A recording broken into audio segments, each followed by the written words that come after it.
Congratulations! What's this? A real challenge? You finally caught my attention. Die.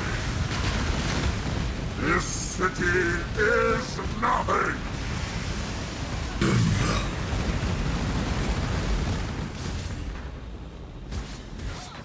The fires of 1,000 suns.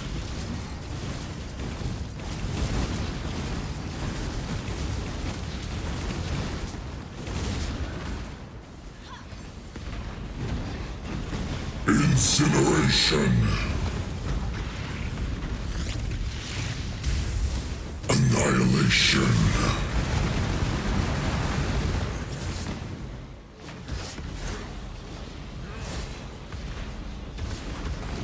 Annihilation. Vanishing.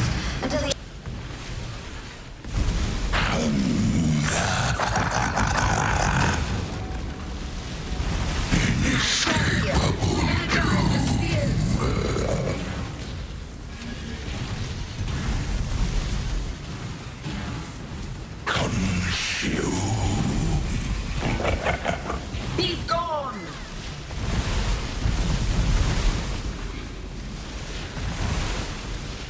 Lightning mass. Succumb.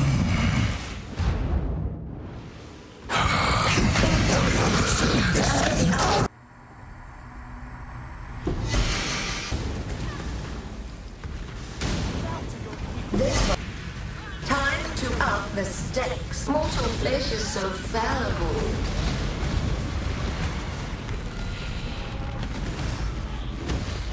Twin terrors.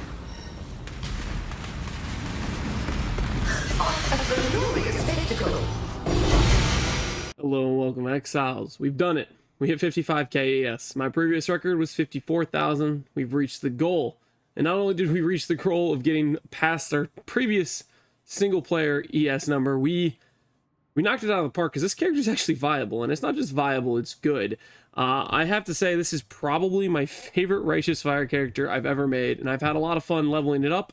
And it goes to show because this is my first ever level 100 character. We did it on stream basically 2 days ago in a 100% quad fear to finish it out, and it felt really cool to finally have it my first level 100, and I couldn't be happier for it to be this character specifically, Ivory Tower Righteous Fire. Now, with this character, let's get into a bit of the details of the upgrades we made to get to 55k from 46k. Number one, which was a big jump, was eventually the plan was always to get a Calandra's Touch if we could get a good enough rare ring. I think this is pretty hard to do because of how good Chevron's Revelations sustain was, and it had flat int, and if you had the corruption, it was just fantastic.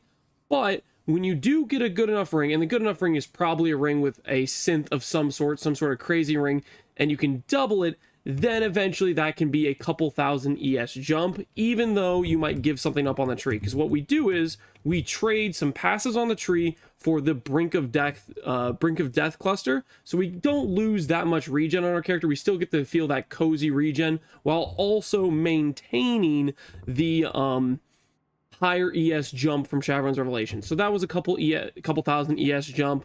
We also leveled a couple times. That helped get us some ES. And then most importantly of all, we changed our tree a little bit. We min-maxed it a little bit better, and we went for a third cluster here, dropping the Jewel Socket here in this area most notably. I also ended up dropping the Holy Fire cluster, and then the other big upgrade we made is we went for an Impossible Escape. A viewer suggested this one with Written in Blood and Growth and Decay, and I was skeptical, but after trying it, this was 100% worth. This is a great cluster, and I can recommend it fully, because you get Strength, a lot of percent life, a lot of percent ES, along with Growth and Decay, which is another really powerhouse node in dot multi and regen.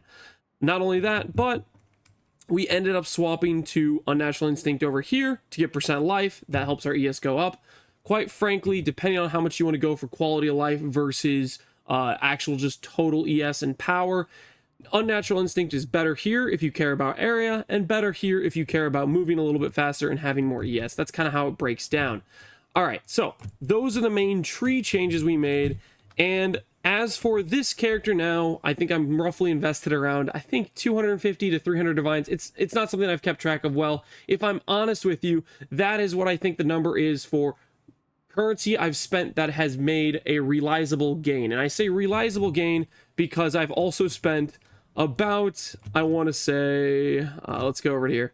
I want to say I've spent about 100 to 200 divines trying to synth reroll to make good synth items, and I really haven't succeeded. Technically, I bought this ring base with all attributes and 8% life, and I was trying to reroll to something that was a little bit better. I got +9 strength. It only cost me 90 divines in synth rerolls, so it wasn't really an upgrade that was worth it. Obviously, that money would have been much better spent trying to get a better 3-rat, for example, to get 19% attributes, which would be a much bigger upgrade than getting 9 flat strength here. But the idea was eventually, if I was going for a perfect ring, it would be % life, % strength, and probably flat strength, maybe all attributes. I'm not 100% sure.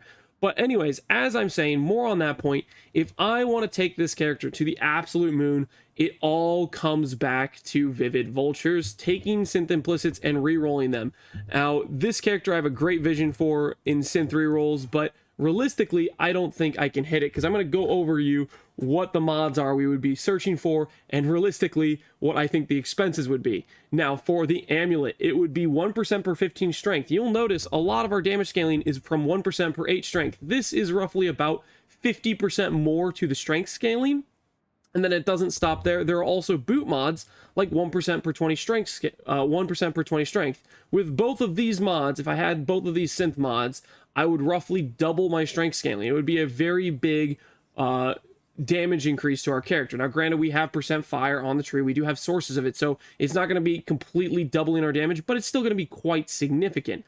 On top of that, there are other breakpoints we can hit. For example, if we go for a synth amulet with 1% per 15, 18% strength, and then % life, it is going to scale us higher ES-wise than a 3-rat is, because not only can we have the implicits that kind of match the value of the 3-rat % attributes, we can take the time to really craft a perfect amulet. And I'm talking going for things like dot multi, strength, all attributes, life, +1 fire, and % ES, something like that, to really min-max the potential of this. +1 fire, for example, would get us to a level 23 purity of fire, which would give us 1 max fire res, and it would also take our righteous fire to level 24, which would hit the breakpoint for another +1 radius.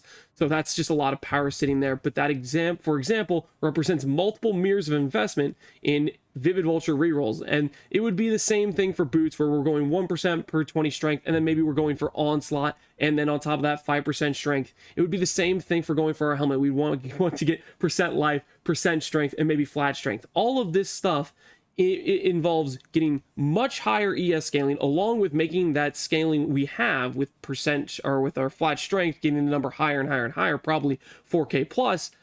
It gives it more damage to it.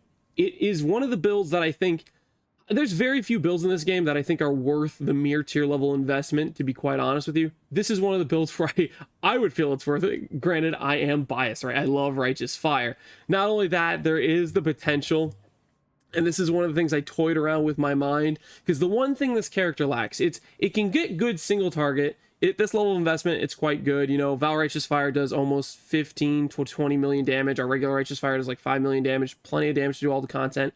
It can get decent single target, and we could probably triple that with the right synth implicits and better gear, right? Which would be a massive damage bonus. But the one thing it really kind of lacks is a bit of speed, and I think I know the exact solution that would solve that, and that would probably be a Giga Chad AoE mace. Now, granted, we would lose our 1% per 8 strength, but in return, we could have a character that gets close to 300% increased AoE from the strength mod on the mace. The mace could have, I'm pretty sure, dot multi on it, at least bench crafted for 20, or I think 25 or something if it's like a T1 dot multi roll. It could have % fire damage on it with Veiled Chaos, or % burning damage with Warlord mod, I believe. So it wouldn't be a complete damage loss. We'd still have like 100% increased damage from the mace. And then on top of that, we could have a mace with rampage and attack speed on shield charge per rampage, and we could try to force that onto our shield as well, which would end up resulting in a character that just shield charges at light speed with a massive radius RF, and it becomes a clear speed powerhouse, where previously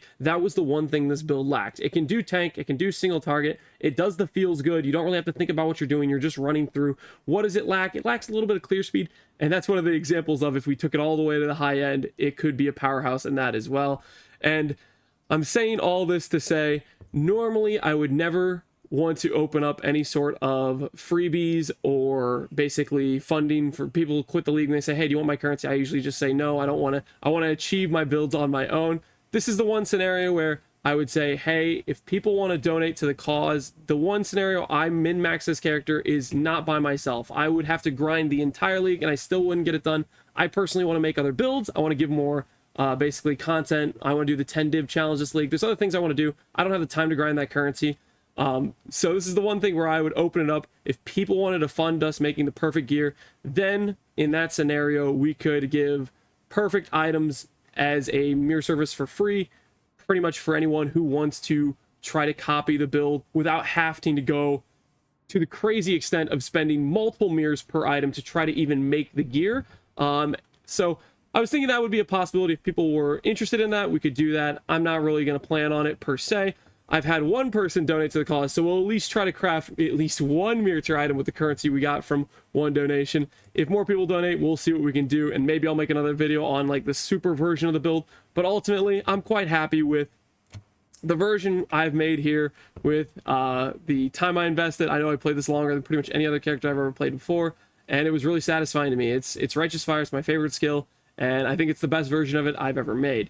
So I'll finish off this video with a quick showcase of a Uber version of Uber Elder, and until next time, hopefully you guys have enjoyed this build.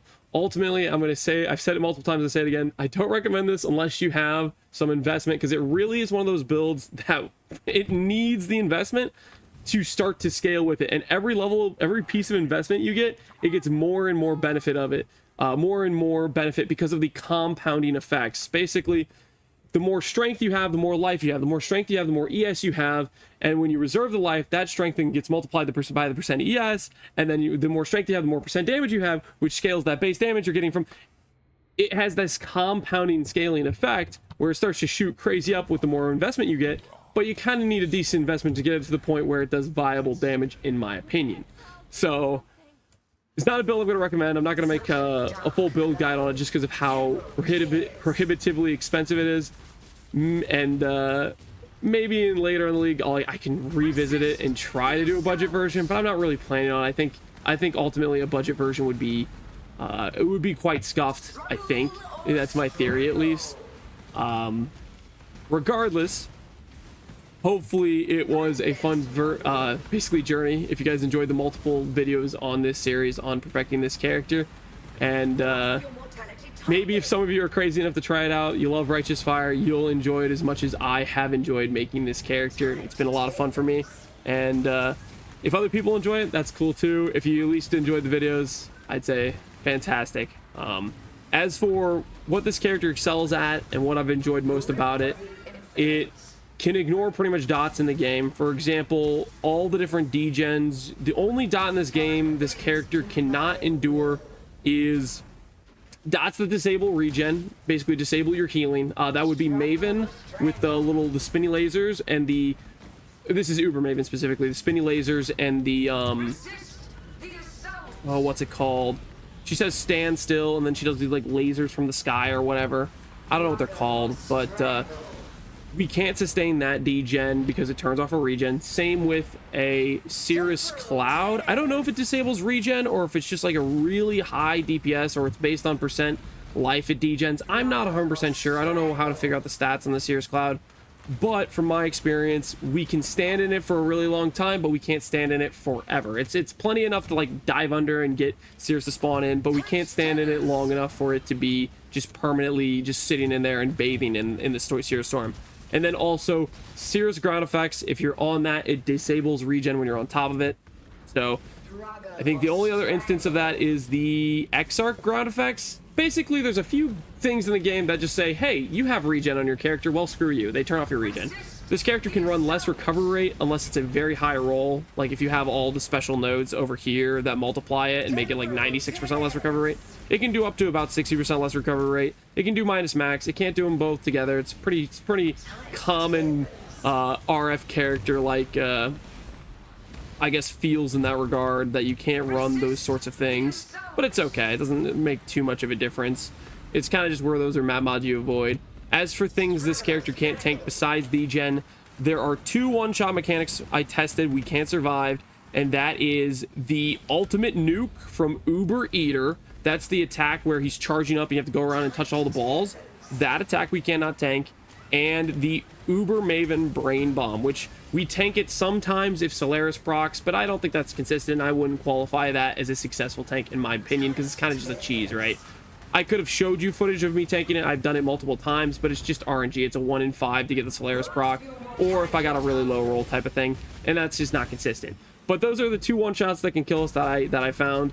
I would imagine there's probably, if you get enough bad damage mods, you could probably make something else that can kill the character. I don't know if you did that with some other mechanics, but those are the main ones I noticed.